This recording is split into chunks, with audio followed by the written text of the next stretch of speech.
बहुत समय पहले घने और रहस्यमयी जंगल के बीच एक प्राचीन मंदिर था।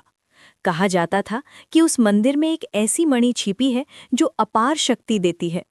उस मणि को पाने के लिए 3 दुश्मन एक ही समय पर निकल पड़े। वीर, एक साहसी योद्धा जो अपनी ताकत पर घमंड करता था। तक्षक, चालाक और बुद्धिमान जादूगर जो दिमाग से खेलता था। नागेश, खतरनाक धनुर्धर जिसकी नज़र कभी निशाना नहीं चूकती थी। तीनों एक दूसरे से नफरत करते थे। पहले भी कई बार उनका सामना हो चुका था, लेकिन इस बार लक्ष्य एक था, जादुई मणि, जंगल की चुनौती। जब वे मंदिर के पास पहुंचे तो रास्ता आसान नहीं था। अचानक जमीन कांपने लगी और पेड़ों के पीछे से विशाल पत्थर के राक्षस निकल आए। वीर ने तलवार घुमाई, नागेश ने तीर चलाए और तक्षक ने मंत्र पढ़े, लेकिन राक्षस बहुत शक्तिशाली थे। कुछ देर बाद तीनों समझ गए कि अकेले लड़कर जीतना असंभव है।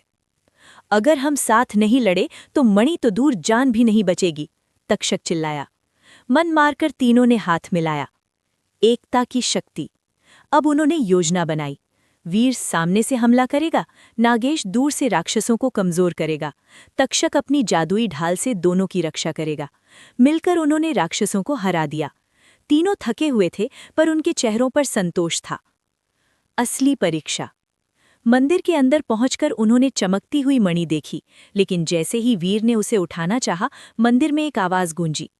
ये मणि केवल उसे मिलेगी जिसके दिल में स्वार्थ नहीं होगा। तीनों चुप हो गए। उन्हें समझ आ गया कि अगर वे फिर से लड़ेंगे तो मणि उन्हें कभी नहीं मिलेगी। तभी नागेश बोला, हमने साथ मिलकर जान बचाई, शायद असली ताकत मणि में नहीं, हमारी एकता में है। तक्षक ने सिर हिलाया, अगर हम चाहें तो बिना मणि के भी बहुत कुछ कर सकते हैं।